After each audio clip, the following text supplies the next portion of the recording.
Hello everyone, my name is Nikhil and welcome to the channel. आज का video again यूआईआईसी यानी United India insurance company के ऊपर है। लास्ट वीडियो असिस्टेंट के ऊपर था यानी क्लर्क लेवल की पोस्ट थी। इस बार क्या है, पीओ लेवल की यानी एडमिनिस्ट्रेटिव ऑफिसर लेवल की पोस्ट है, जो कि पूरे के पूरे कंट्री में कहीं के भी लोग अप्लाई कर सकते हैं, मेल और फीमेल दोनों। सिर्फ और सिर्फ सिंगल एग्जामिनेशन की नौकरी है। तो आइए आज के वीडियो में डिटेल डिस्कशन करते हैं हम लोग यूआईआईसी के अंदर एडमिनिस्ट्रेटिव ऑफिसर यानी एओ के बारे में। तो इन सारे पॉइंट्स पे हम लोग डिस्कशन करेंगे आज के वीडियो में। पूरे वीडियो को आप लोग ज़रूर देखें। इंपॉर्टेंट डेट्स और एप्लीकेशन फ़ीस को सबसे पहले देख लेते हैं। 1,000 रुपये प्लस जीएसटी एप्लीकेशन फ़ीस है। सबसे पहले मैं इसी को इसलिए बता रहा हूँ क्योंकि असिस्टेंट वाले फॉर्म में भी यही प्रॉब्लम आई थी, फॉर्म की फ़ीस इतनी ज़्यादा थी। 2016 के बाद ये नोटिफिकेशन अब निकला है, 6-7 साल के बाद ये रिक्रूटमेंट हो रही है। तो यूआईआईसी थोड़ा सा मुझे लग रहा है मेंटली कुछ हो चुका होगा इनको, इसलिए 1,000 रुपये फ़ीस इन्होंने रख दी है। क्या सोच के रखा है भगवान जाने, बहुत ज़्यादा फीस है। तो अगेन मैं कहूँगा सोच समझ के फॉर्म भरें। जिसके पास पैसे की कमी है, पैसे का प्रॉब्लम नहीं है, तो ये बहुत ही अच्छा मौका है क्योंकि 6-7 साल के बाद ही नहीं आ रहा, सिर्फ और सिर्फ सिंगल एग्जामिनेशन के साथ भी आ रहा है। तो एक एग्जामिनेशन से आपकी यहाँ पे नौकरी लग सकती है, वो भी बैंक पीओ लेवल के, एडमिनिस्ट्रेटिव ऑफिसर लेवल की। अब एडमिनिस्ट्रेटिव ऑफिसर की जितने भी पोस्ट आती है ना, उस सारी की सारी पोस्टों के अंदर आपको 2 पेपर देने पड़ते हैं, प्रीलिम्स और मेंस। यहाँ पर ही सिर्फ आपको 1 पेपर देना है। तो 250 रुपये प्लस जीएसटी यहाँ पर है। SC ST फिजिकली हैंडीकैप्ड बच्चों के लिए, फीमेल तक के लिए यहाँ पे कोई रिलैक्सेशन नहीं है। ठीक है, तो आइए डेट्स के बारे में देख लेते हैं। तो देखिए 8 जनवरी से इसका फॉर्म आउट हो चुका है, इसको आप अप्लाई कर सकते हो। कब तक? 23 जनवरी 2024 इस फॉर्म को भरने का लास्ट डेट है। एडमिट कार्ड 10 दिन पहले आ जाएगा एग्जामिनेशन से। एग्जामिनेशन कब होगा?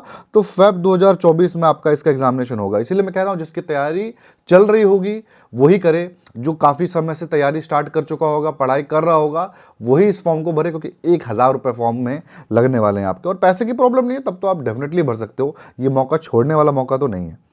पोस्ट की डिटेल देख लेते हैं। तो 250 यहाँ पे टोटल आपकी पोस्ट है। कैटेगरी वाइज आप यहाँ पे देख सकते हो, ये असिस्टेंट के जैसे स्टेट वाइज नहीं है, ऑल ओवर इंडिया की वैकेंसी है। 250 की 250 पोस्ट पूरे देश में फैली हुई है, कहीं के भी बच्चे कहीं से अप्लाई कर सकते हैं। ठीक है, और ये आपकी कैटेगरी वाइज यहाँ पे है। और फिजिकली हैंडीकैप्ड की आपकी ये वैकेंसी, यहाँ पे फिजिकली हैंडीकैप्ड बच्चे भी अप्लाई कर सकते हैं। वुमेन के लिए यहाँ पे कोई रिजर्वेशन नहीं है। सैलरी और प्रमोशन के बारे में बात कर लेते हैं। सैलरी सिंपल देखिए, 88,000 पर मंथ यहाँ पे सैलरी है। बहुत अच्छी खासी इसके अंदर सैलरी मिलती है। सिर्फ यही नहीं, आपकी अगर पोस्टिंग मुंबई और दिल्ली जैसे शहर में होती है तो 1 लाख तक आपकी सैलरी पहुंच सकती है। तो इसके अंदर सैलरी का तो कोई टेंशन नहीं है, बहुत अच्छी खासी सैलरी है। प्रमोशन को देखते हैं, बट मैं आपको पहले बताया था असिस्टेंट से यहाँ तक कैसे पहुँचेंगे। तो असिस्टेंट याद है आपको, पिछले वीडियो मैंने आपको बताया था कि यूआईआईसी में असिस्टेंट की पोस्ट थी, वो ये पोस्ट थी आपकी। इसके बाद जो प्रमोशन लेकर के हायर ग्रेड असिस्टेंट बनते हैं, उसके बाद फिर आप प्रमोशन लेते हो तो असिस्टेंट एडमिनिस्ट्रेटिव ऑफिसर बनते हो, जो कि ये हमारी पोस्ट आई हुई है। एडमिनिस्ट्रेटिव ऑफिसर या फिर असिस्टेंट एडमिनिस्ट्रेटिव ऑफिसर आप एक ही लेके चलिए यहाँ पे, क्योंकि ये बड़ी कंपनी नहीं है ना, तो ये छोटी कंपनी है एलआईसी की तुलना में, इसलिए वहाँ पे एओ होता है। ठीक है, यहाँ पर एओ होता है, असिस्टेंट और ये एक ही बात है यहाँ पे। ठीक है, जैसे बड़े डिस्ट्रिक्ट में एसएसपी होता है और एसपी भी ऑलमोस्ट सेम ही रैंक है। सीनियर हो गया तो एसएसपी बोल देते हैं, वैसे यहाँ पर है सीनियर हो गया तो एडमिनिस्ट्रेटिव ऑफिसर बोल देंगे, नहीं तो असिस्टेंट लगा देते हैं। ठीक है, तो ये आपका है। टोटल 8 से 10 साल के प्रमोशन के बाद आप एओ बनते हो असिस्टेंट के बाद। बट यहाँ पर क्या होगा, डायरेक्ट आप एओ बनोगे। यहाँ पर देखो डायरेक्ट एओ बनोगे, उसके बाद आप असिस्टेंट डिविजनल मैनेजर बनोगे, उसके बाद डिविजनल मैनेजर, उसके बाद सीनियर डिविजनल मैनेजर, लास्ट में आप जोनल मैनेजर तक जा सकते हो। इससे ऊपर भी जा सकते हो, आपके टैलेंट और आपकी उम्र के ऊपर ये डिपेंड करता है। ठीक है, ये आपने देख लिया। एलिजिबिलिटी क्राइटेरिया में सबसे पहले एज को देख लेते हैं। तो 21 साल से लेकर के 30 साल तक के बच्चे इस फॉर्म को अप्लाई कर सकते हैं। एज की रिलैक्सेशन यहाँ पे दी गई है, 5 साल, 3 साल, 10 साल, जो भी यहाँ पे आपको दिख रहा होगा, इस सारे रिलैक्सेशन आप क्लेम कर सकते हो। फीमेल कैंडिडेट जो होती है ना, पूछते हैं कई बार की कमेंट में कि वो उनको रिलैक्सेशन यहाँ पे कुछ है कि नहीं। तो अगर आप डाइवोर्स्ड हो और दूसरी शादी नहीं हुई है तो आपके लिए रिलैक्सेशन यहाँ पे दिया हुआ है उम्र का भी, तो एक ये भी अच्छी बात है। एजुकेशन क्वालिफिकेशन की बात कर लेते हैं। तो देखिए यहाँ पे कोई ग्रेजुएट इस फॉर्म को अप्लाई कर सकता है। आपने BA, BSc, BTech, BCom, MBBS कुछ भी किया है, आप इस फॉर्म को अप्लाई कर सकते हो। बस सिंपल एक चीज़ है, 60% मार्क्स आपके ग्रेजुएशन में आने चाहिए एग्रीगेट, और 55% मार्क्स होना चाहिए SC ST के कैटेगरी के बच्चों के लिए। पहले तो मैं 60% से ऊपर वाले एग्जामिनेशन की वीडियो नहीं बनाता था, पता है क्यों? क्योंकि बच्चों के पहले 60% आते नहीं थे। मुझे कमेंट सेक्शन में ज़रूर बताइएगा ऐसे कितने बच्चे हैं जिनके अभी भी ग्रेजुएशन में 60% से ऊपर नहीं बन पा रहे हैं। क्योंकि आज के डेट में ऑलमोस्ट मैं किसी से भी पूछता हूँ, सबके 60% से ऊपर बन जा रहे हैं। बस वो रेगुलर अपना कॉलेज किया हो तो बन ही जाते हैं सबके, ठीक है। तो फाइनल ईयर के बच्चे अप्लाई नहीं कर सकते हैं क्योंकि 31 दिसंबर 2023 तक का आपका ये सर्टिफिकेट यहाँ पे डिमांड कर रहे हैं कि इस डेट तक आप ग्रेजुएट होने चाहिए। और परसेंटेज का आपने देख लिया क्राइटेरिया, ठीक है। परसेंटेज के अंदर बता दूं, अगर आपके ऑनर्स के मार्क्स या आपके पास कोर्स के मार्क्स किसको काउंट किया जाएगा, तो आपके मार्कशीट में कोई मतलब नहीं है, प्रोविजनल सर्टिफिकेट में जो आपके मार्क्स लिखे हैं, जो डिवीजन लिखे हुए हैं वही काउंट होंगे, वही आपको यहाँ पर लिखना है, ठीक है। इसी चीज़ को यहाँ पे एक्सप्लेन किया गया है आपके एजुकेशन क्वालिफिकेशन के अंदर। 60% मार्क्स चाहिए ग्रेजुएशन में। प्लीज़ आप चैनल को सब्सक्राइब कर लो, इस वीडियो को भी लाइक कर लो, और जो भी मैं चीज़ें बता रहा हूँ, इस फॉर्म को अप्लाई करना होगा, नोटिफिकेशन डाउनलोड करना होगा, सबकी लिंक आपको डिस्क्रिप्शन में मिल जाएगी। नो और निखिल ऐप भी आप डाउनलोड कर सकते हो। एग्जामिनेशन पैटर्न देख लेते हैं कि भाई आखिर कौन से प्रोसेस से गुजर के आपकी यहाँ पर नौकरी लगने वाली है। तो यहीं पर सबसे अच्छी बात है कि सिर्फ और सिर्फ इसके अंदर एक ही एग्जामिनेशन है, प्रीलिम्स, और उसके बाद आपका इंटरव्यू। कोई मेंस एग्जामिनेशन नहीं है। 1/4 की आपकी नेगेटिव मार्किंग भी आपको देखने को मिलती है। 1/3 होती है मोस्टली ऐसे बड़े पोस्ट के लिए, लेकिन यहाँ पे 1/4 है। ये आपका एग्जामिनेशन पैटर्न है जो आपको फॉलो करना है। तो यहाँ पर 2 भाषाओं में आप पेपर दे सकते हो, बाइलिंगुअल है पे होगा पेपर, इंग्लिश और हिंदी दोनों ही भाषाओं में आपके पास क्वेश्चंस अवेलेबल होंगे। तो यहाँ पर आप देख सकते हो टोटल आपके यहाँ पे 5 पेपर है। सबसे पहले आपका रीजनिंग का है, 40 क्वेश्चन 50 मार्क्स। उसके बाद आपका English, numerical ability, general knowledge, general awareness, और उसके बाद कंप्यूटर नॉलेज। इस सबके अंदर आपके 40-40 क्वेश्चन होंगे और 50-50 मार्क्स के आपके इसके अंदर काउंटिंग होगी। मतलब कुछ क्वेश्चन 2 मार्क्स के भी हो सकते हैं, कुछ क्वेश्चन 1 मार्क्स के भी हो सकते हैं। क्वेश्चन टू क्वेश्चन डिपेंड करता है। थोड़ा सा ये मेंस के पैटर्न से आपको थोड़ा सा ज़्यादा सिमिलर लगेगा, बट इसका जो लेवल है आप एग्जैक्टली लेके चलिए। LIC एडमिनिस्ट्रेटिव ऑफिसर का जो लेवल होता है, एग्जैक्टली वही आपका लेवल यहाँ पे होने वाला है। बैंक PO अगर आपने दिया होगा, IBPS PO दिया होगा, उसी के आसपास लेके चलिए, थोड़ा सा उससे हल्का ही होता है। आप स्टेट बैंक PO की तैयारी अगर करते हो तो ये तो आपको बहुत ही एकदम केक वॉक जैसा लगेगा, इतना आसान लगेगा आपको, ठीक है। 1/4 आपकी यहाँ पे नेगेटिव मार्किंग है। यहाँ पे सेक्शनल कट ऑफ देखिए, 2016 में जब ये पेपर हुआ था तो सेक्शनल कट ऑफ नहीं आया था, लेकिन यहाँ पे मुझे लगता है कि सेक्शनल कट ऑफ होने वाला है इस बार। तो आप सेक्शन वाइज भी अपनी तैयारी करके रखें, सेक्शन को मत छोड़े किसी को भी इतना कमजोर कि आपके मार्क्स ना बने। तो आप 10 से 15 नंबर कम से कम, रीजनिंग को छोड़ करके बता रहा हूँ, सब में आपने 10 से 15 नंबर स्कोर करना है हर सेक्शन में। और रीजनिंग के अंदर तो आपको ऑलमोस्ट 18 से ऊपर आप लेके चलिए क्या स्कोर करने का, क्योंकि रीजनिंग में काफ़ी मार्क्स बन जाते हैं लोगों के, मेहनत भी बच्चे इसी के अंदर करते हैं, ठीक है। ये हो गया आपका पैटर्न। इसके बाद होगा इंटरव्यू, उसके बाद आपकी नौकरी लग जाएगी। किताब कौन सी परचेस करें? कोई भी सिंगल किताब परचेस करने की जरूरत नहीं है UIIC के लिए स्पेशली। मैं आपको पहले बता चुका हूँ, LIC एडमिनिस्ट्रेटिव ऑफिसर की जो आपकी नोटिफिकेशन है वो हर साल निकलती है, उसकी किताब आप परचेस करो। ये किताब ले लो, चाहे कोई भी किताब आपको मैंने रिकमेंड किया होगा पहले, आप उसको ले रखे होगे, मत लो, और उसी किताब से यहाँ पे पढ़ाई कर लो। पैटर्न के अंदर चेंज नहीं है। चेंज है 2016 से तो बहुत चेंज है, लेकिन 2016 के बाद जो चेंज होकर के पैटर्न बनाया ना, वो LIC AO के जैसा ही आपका पैटर्न बन गया है। समझ में आ रहा है आपको? तो आप वही लेकर के चलिए यहाँ पे।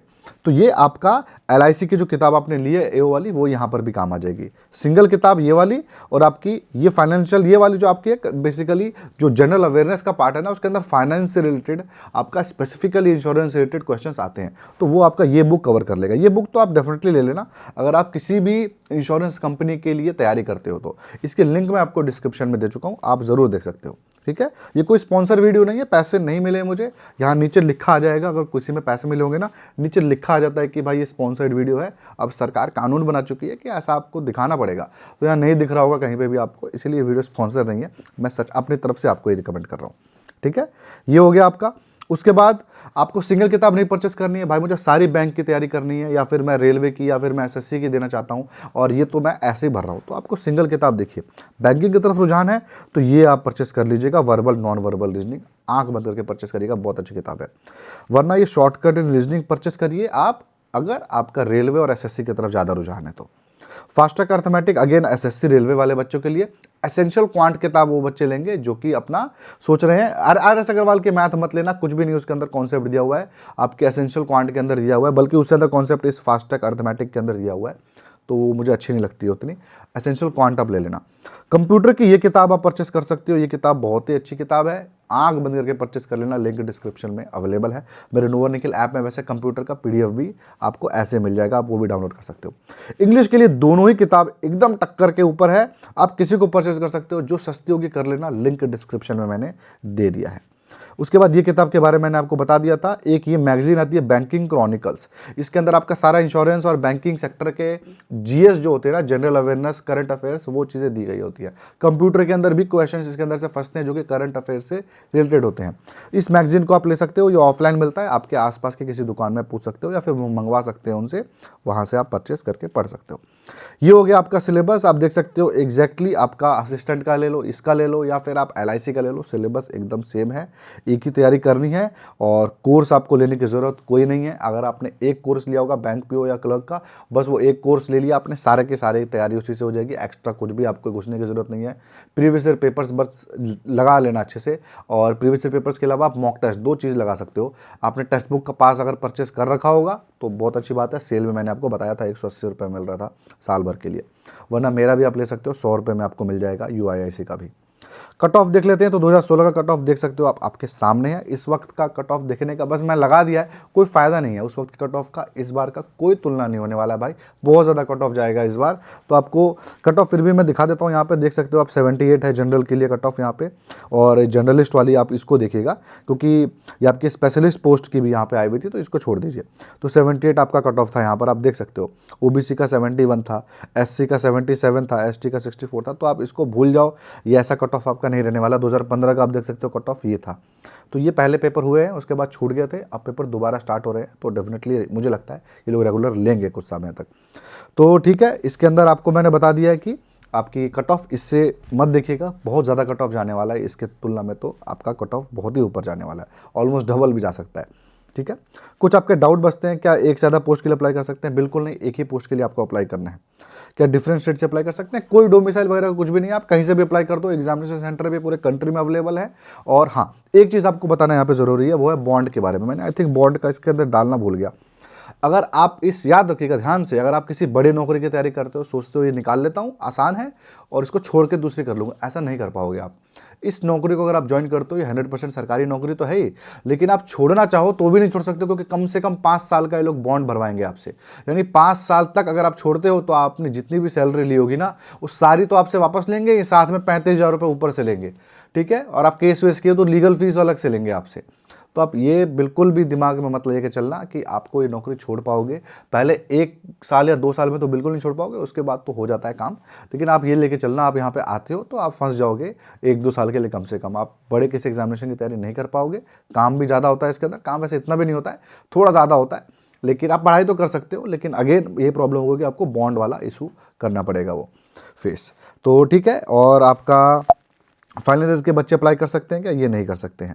ठीक है, और राज्य का तो मैंने आपको बता दिया, सब डाउट मैंने आई थिंक क्लियर कर दिया। तो बस ये फॉर्म के बारे में हमने छोटे से ही वीडियो में सब कुछ देख लिया है, इससे ज़्यादा कुछ नहीं है। सबके लिंक आपको डिस्क्रिप्शन में मिल जाएगी। इसके अलावा टॉप 10 और टॉप 20 के इस साल में जो एग्जामिनेशन की तैयारी आपको अभी से स्टार्ट कर देनी है, उसकी लिस्ट बना रहा हूँ मैं।